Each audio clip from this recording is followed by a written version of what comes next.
Pakistan peoples party इस वक्त पाकिस्तान की सियासत में खासी मुतहर्रिक नजर आ रही है।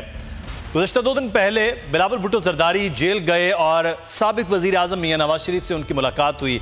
आज उन्होंने सोशल मीडिया पर ट्वीट करते हुए ये कहा कि अगर यू टर्न लेने से कोई बड़ा लीडर बन जाता है तो इमरान खान साहब, मैं इस सदी का सबसे बड़ा लीडर बन गया हूं। साथ ही कहा कि पहले इंसान बने, उसके बाद फिर सियासतदान बने। मियां नवाज शरीफ के मामले पर सियासत नहीं होनी चाहिए। लेकिन आज वो कराची पहुंचे हैं सिंध असम्बली में, और सिंध असम्बली में उनका इस्तकबाल किया गया है सिंध असम्बली के अरकान की जानिब से, जो पाकिस्तान पीपल्स पार्टी के हैं। स्पीकर सिंध असम्बली आगा सिराज दुरानी ने उनका इस्तकबाल किया, एहतमाम किया गया आज ज़ोहराने का। खासे बहुत से खाने भी बनाए गए, लेकिन असल मामला यहाँ पर पार्लिमानी पार्टी के इजलास का है। पार्लिमानी पार्टी के इजलास की सदारत करेंगे और कुछ फैसले, कुछ बातें हैं जिसके कुछ ही देर के बाद ये तवक्को की जा रही है कि वो बताया जाएगा प्रेस कॉन्फ्रेंस की सूरत में। इंतज़ार हो रहा है कि प्रेस कॉन्फ्रेंस करीब 1 घंटा कबल होना थी, लेकिन पहले कुछ ताख़ीर से वो आए। फिर ये भी बताया गया कि मुर्तज़ा वहाब की कुछ ताख़ीर होने की वजह से भी ये अभी मामला नहीं हो पाया प्रेस कॉन्फ्रेंस का। लेकिन आज क्या फैसले ले सकते हैं, क्योंकि इजहार यकजहती के लिए स्पीकर आगा सिराज दुरानी से मिलने आए हैं बिलावल भुट्टो जरदारी। जो पहले उनकी गिरफ्तारी हुई, उनके घर पर मौजूद लोग फिर वहां गए, वहां से कुछ सामान भी कब्जे में लिया गया। बकौल आगा सिराज दुरानी उनके घर वालों को ज़दोकूब भी किया गया है, और कुछ नैब के मामलात जो हैं वो आगे बढ़ते हुए भी नजर आ रहे हैं। अब देखना यह है कि पाकिस्तान पीपल्स पार्टी के चेयरमैन जो मियां नवाज शरीफ साहब से मिलकर आए हैं, उसके बाद पाकिस्तान पीपल्स पार्टी की क़यादत, उनकी पार्लिमानी पार्टी, वो फैसला क्या करती है। दूसरी जानिब इनकी मुलाकात के बाद मियां शहबाज शरीफ और मरियम नवाज मुलाकात के लिए पहुंची हैं मियां नवाज शरीफ से, और मियां शहबाज शरीफ और मरियम नवाज साहिबा वो क्या वहां पर उनकी हिकमत अमली तय हुई है इस मुलाकात के बाद। तो फिर पाकिस्तान की सियासत में आने वाले वक्त में जिस मार्च की बात हो रही थी कि इस मार्च में कुछ तब्दीली, कुछ सख्त मामलात भी हो सकते हैं पाकिस्तान तहरीक इंसाफ की हुकूमत के लिए, क्या ऐसा कुछ होने जा रहा है। या दूसरी जानिब जो नाक़दीन इस वक्त अपोजिशन पर तनकीद कर रहे हैं कि अपोजिशन के पास सिवाय अपने मुकद्दमात को डिफेंड करने के और कुछ नहीं बचा है। अवामी मसाइल पर तो वो बाद में बात करें, पहले वो अपने मसलों से तो निकल कर बाहर आएँ। और मियां नवाज शरीफ जो जेल में हैं, शहबाज शरीफ साहब पर नैब के मुकद्दमात हैं, और ख़ुद मरियम नवाज साहिबा पर भी सज़ा, उनको भी ज़मानत इस केस के अंदर मिली हुई है। दूसरी जानिब अगर हम बात करते हैं तो आसिफ अली जरदारी साहब या फरियाल तालपुर साहिबा, या खुद दूसरा जो बड़ा सूबा है पाकिस्तान पीपल्स पार्टी की, जिस सूबे में हुकूमत है, पाकिस्तान तहरीक इंसाफ के लिए खुल खेलने का मौका है, या फिर पाकिस्तान तहरीक इंसाफ भी कहीं ना कहीं खौफजदा है, जिसके लिए कहा जा रहा है कि वो सिर्फ 7 से 8 वोटों पर खड़ी है। उसकी इत्तेहादी जमातें किसी भी वक्त उससे हटेंगी तो कुछ हो सकता है। लेकिन इस तमाम तर अमल को पाकिस्तान तहरीक इंसाफ डिनाई कर रही है कि इत्तेहादी भी उनके साथ हैं, भरपूर तरीके के साथ उनके साथ मौजूद हैं। गुज़श्ता रोज़ मुलाकातें भी होगी पाकिस्तान मुस्लिम काफ के साथ भी, मुत्तहिदा कौमी मूवमेंट के साथ भी अगले आने वाले वक्त में मुलाकात होगी, और साथ ही साथ बलोचिस्तान अवामी पार्टी भी उनके साथ मुलाकातों की मामलात हैं। और अगर ये इत्तेहादी उसी तरह से कायम दायम है, क्योंकि हुकूमत में रहकर ही इन इत्तेहादियों को फ़वाइद सियासी भी हासिल हो सकते हैं, और जो अवामी मसाइल हैं उनके हल के लिए भी हुकूमत में अगर वो मौजूद रहेंगे तो कुछ ना कुछ हासिल कर पाएंगे। अब इस सिलसिले में सियासत कहाँ आगे बढ़ेगी। लेकिन इस वक्त एक चीज़ बड़ी अहम है, और वो है पाकिस्तान तहरीक इंसाफ की सियासत का रुख। चंद दिन पहले हम ये देख रहे थे कि जो एक सिलसिला पाक भारत सूरत हाल में नज़र आ रहा था, वो दोबारा पाकिस्तान के ऐवानों में और पाकिस्तान में होने वाले सियासी जलसों में भी नज़र आ रहा है। मोहम्मद उसामा गाजी साहब इस वक्त हमारे साथ मौजूद हैं, सीनियर एंकर पर्सन बोल न्यूज़। उसामा गाजी साहब, बहुत शुक्रिया आपके वक्त का। ये सियासत में बड़ी तेज़ी के साथ पाकिस्तान पीपल्स पार्टी के जो चेयरमैन हैं बिलावल भुट्टो जरदारी, उनकी बड़ी तेज़ी के साथ दोबारा से हलचल नज़र आ रही है। आपको लग रहा है कि इस मुलाकातों में जो जरदारी साहब के जो बिलावल भुट्टो साहब के साथ हुई, मियां नवाज शरीफ साहब की, और उसके बाद इधर पार्लिमानी पार्टी का इजलास होने जा रहा है, वहाँ पर मरियम नवाज और शहबाज शरीफ साहब मियां नवाज शरीफ साहब से मिल आए हैं, कुछ सियासी इत्तेहाद होता हुआ अपोजिशन में नज़र आएगा आने वाले वक्त में?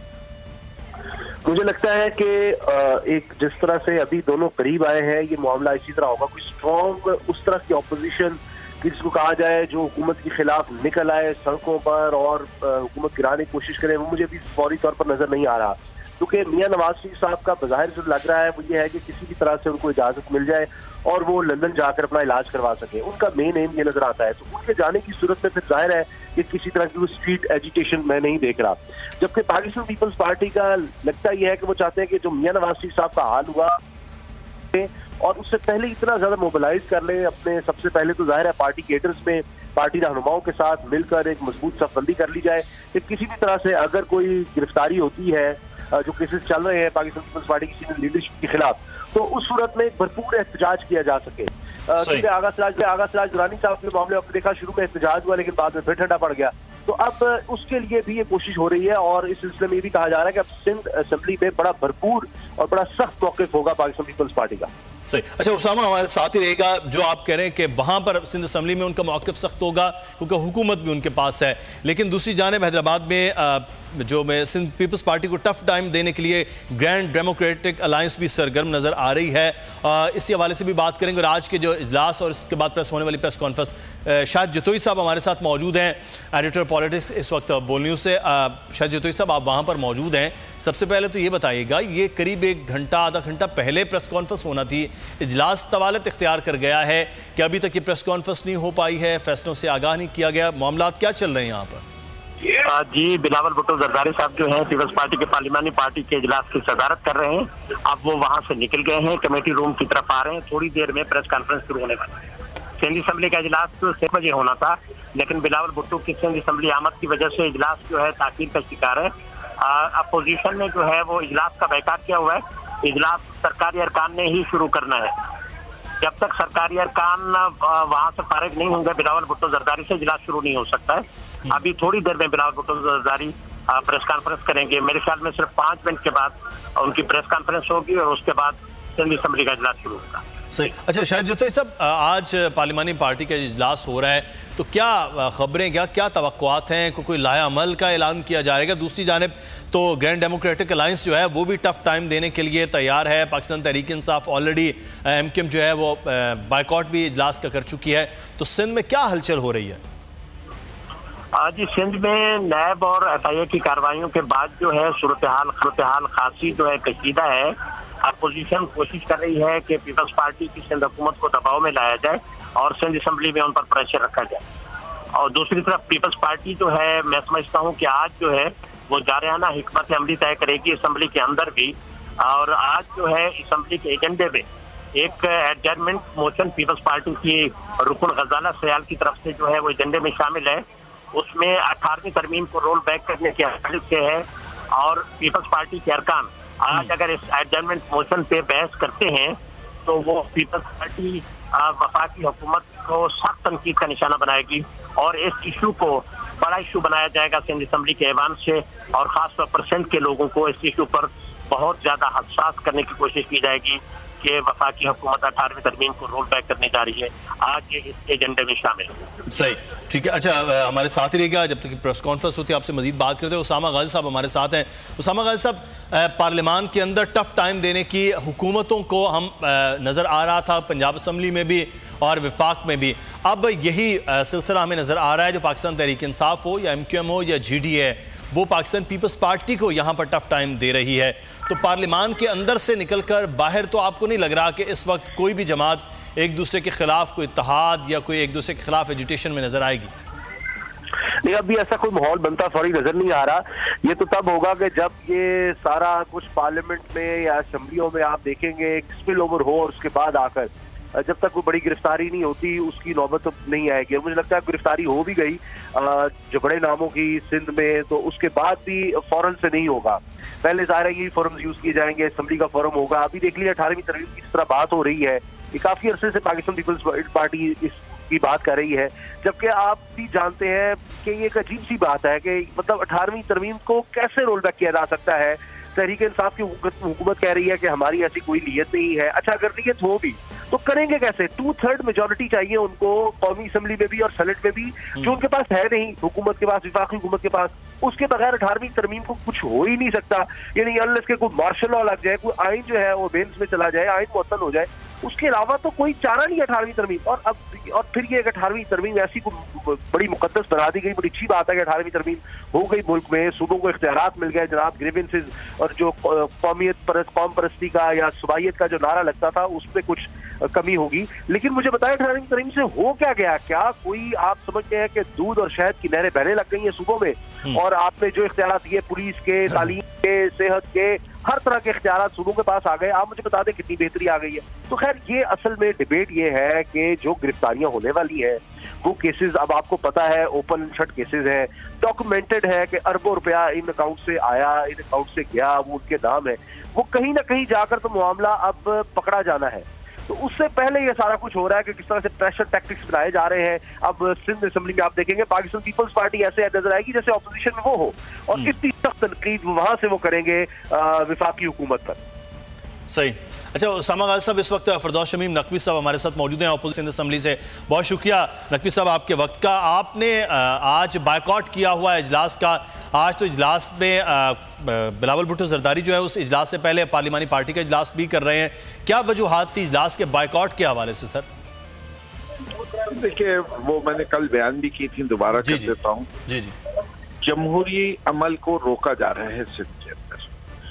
जमहूरियत में इलेक्शन होते हैं, पार्लियामान में सिंध असेंबली बनती है। सिंध असेंबली सही मानों में फंक्शनल उस वक्त होती है जब उसकी सारी स्टैंडिंग कमेटीज बन जाएं, पब्लिक अकाउंट्स कमेटी बन जाए, बिजनेस एडवाइजरी कमेटी बन जाए। जब तक ये कमेटियां नहीं बनती तो हाउस अपना बिजनेस सही तरीके से कैरी नहीं कर सकता। सही।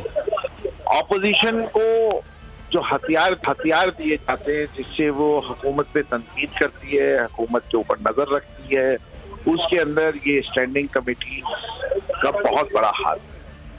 चेक एंड बैलेंस का जो निज़ाम पार्लियामानिज्म के अंदर है उसके अंदर ऑपोजिशन का एक मखसूस किरदार होता है, और जब तक ऑपोजिशन वो मखसूस किरदार नहीं अदा कर सकती तो इसके मतलब जमहूरियत का कत्ल किया जा रहा है। अगर जमहूरियत का कत्ल 8 माह से हो रहा है, हमने बेतहाशा वक्त दे दिया, तमाम बाकी असेंबलियों में ये कमेटियां बन चुकी हैं या 80% से ज्यादा काम हो चुका है। सिंध असेंबली वो वाहिद असेंबली है जिसके अंदर अभी कोई पेशरफ्त। सब रुकावट कौन है और क्या है सर? ये देखिए, रुकावट सबसे पहली चीज जो है ये इनका दोगला मेयार और मुनाफकत है। एक जगह ये कहते हैं कि हमें जो है वो public accounts committee national assembly में चाहिए जी। इनके चार्टर ऑफ डेमोक्रेसी के अंदर बेनजीर साइन करती हैं। इनके चेयरमैन बिलावल भुट्टो साहब कहते हैं कि पब्लिक अकाउंट्स कमेटी ऑपोजिशन के पास होनी चाहिए, और जब सूबे सिंध में आते हैं तो वो ये सब कुछ भूल जाते हैं। फिर वो कहते हैं कि नहीं, सूबे सिंध की तारीख ये है कि पिछली तो असेंबलियों में हमने नहीं दिया। जमहूरियत की तारीख ये है, जमहूरियत की तारीख ये ऑपोजिशन को ये जगह दी जाती है, सिर्फ पाकिस्तान में नहीं दुनिया भर में। इसीलिए बेनजीर मजबूर होकर उन्होंने ये एग्री किया था कि पब्लिक अकाउंट्स कमेटी जो है वो ऑपोजिशन की होनी चाहिए।